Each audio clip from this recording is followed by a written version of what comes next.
أعوذ بالله من الشيطان الرجيم. بسم الله الرحمن الرحيم.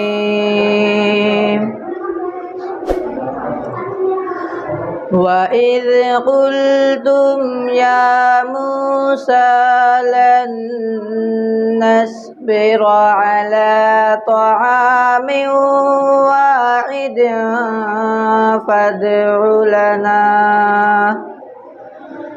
فادع لنا ربك يخرج لنا مما تنبت الأرض من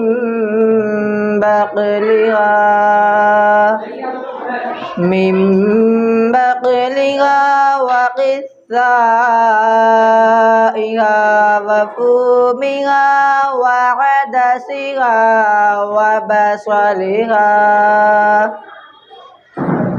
قال أتستبدلون الذي هو أدنى بالذي هو خير اهبطوا مصرا فإن لكم ما سألتم وضربت عليهم الذلة والمسكنة وباءوا بغضب من الله ذلك بأنهم كانوا يكفرون بآيات الله ويقتلون النبيين بغير الحق. الحمد لله رب العالمين والصلاة والسلام على أما بعد فأعوذ بالله من الشيطان الرجيم. بسم الله الرحمن الرحیم. اللہ تعالیٰ نے قرآن مجید میں ارشاد فرماتا ہے کہ اپنے والدین کے ساتھ حسن سلوک کرو. معزز اساتذہ کرام اور عزیز ساتھیوں، آج میری تقریر کا عنوان ہے ماں کیا ہوتی ہے. ماں جنت کو پانے کا ایک آسان راستہ ہے. ماں جس کا احساس تک چلتی رہتی ہے. ماں ایک پھول ہے جس کی مہک کبھی ختم نہیں ہوتی. ماں ایک ایسی محافظ ہے جو ہمیں ہر ٹھوکر لگنے سے بچاتی ہے. ماں یہ لفظ کس قدر مقدس اور پاکیزہ ہے. ماں یہ لفظ بولتے ہی وہ میٹھا میٹھا ہو جاتا ہے. یہ لفظ بہت سے معنی، مطلب اور احساس اپنے اندر سموئے ہوئے ہیں، جیسے پیار، ممتا، محبت، سایہ، عظمت. یہ سب تو ماں کی خوبیوں کی بس ایک جھلک ہے، ورنہ اس عظیم ہستی کی خوبیاں اس قدر ہے کہ لفظ ختم ہو جائے مگر تعریفیں نہیں. ماں یہ لفظ انسانی رشتوں میں سب سے زیادہ پیار و محبت کرنے والی بستی ماں ہے. ماں خدا کی عطا کردہ نعمتوں میں سے سب سے عظیم ترین نعمت ہے. وما علینا الا البلاغ. السلام علیکم ورحمۃ اللہ وبرکاتہ.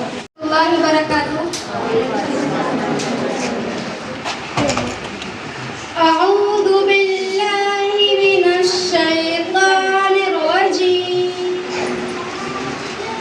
اے اللہ، میں پناہ مانگتی ہوں شیطان مردود سے. بسم اللہ الرحمن الرحیم. شروع کرتی ہوں اللہ کے نام سے جو بڑا مہربان نہایت رحم والا ہے. الرحمن علم القرآن. اللہ تبارک و تعالی نے قرآن کی تعلیم دی. خلقان علمہ البیان. اللہ نے انسان کو پیدا کیا پھر اس کو بولنا سکھایا. الشمس والقمر بحسبان والنجم والشجر يسجدان. سورج اور چاند کے لیے ایک حساب ہوتے ہیں اور ستارے اور درخت سجدہ کرتے ہیں. والسماء رفعها ووضع الميزان. آسمان کو اونچا کیا اور رکھ دی. اللہ تطغوا فی المیزان. کہ تم بولنے میں زیادتی نہ کرو. وَأَقِيمُوا الْوَزْنَ بِالْقِسْطِ وَلَا تُخْسِرُوا الْمِيزَانَ. اور انصاف کے ساتھ سیدھی ترازو اٹھاؤ. وَالْأَرْضَ وَضَعَهَا لِلْأَنَامِ. اور اس نے زمین کو مخلوق کے لیے رکھ دیا. فِيهَا فَاكِهَةٌ نَخْلٌ ذَاتُ الْأَكْمَامِ وَالْحَبُّ ذُو الْعَصْفِ وَالرَّيْحَانُ. اور اس میں میوے ہیں اور کھجور ہیں جن کے اوپر غلاف ہوتا ہے, اور بھس والے اناج بھی اور خوشبودار پھول بھی. آلاء ربکما تکذبان. پھر تم اپنے رب کی کن کن نعمتوں کو جھٹلاؤ گے. صدق اللہ العظیم. السلام علیکم.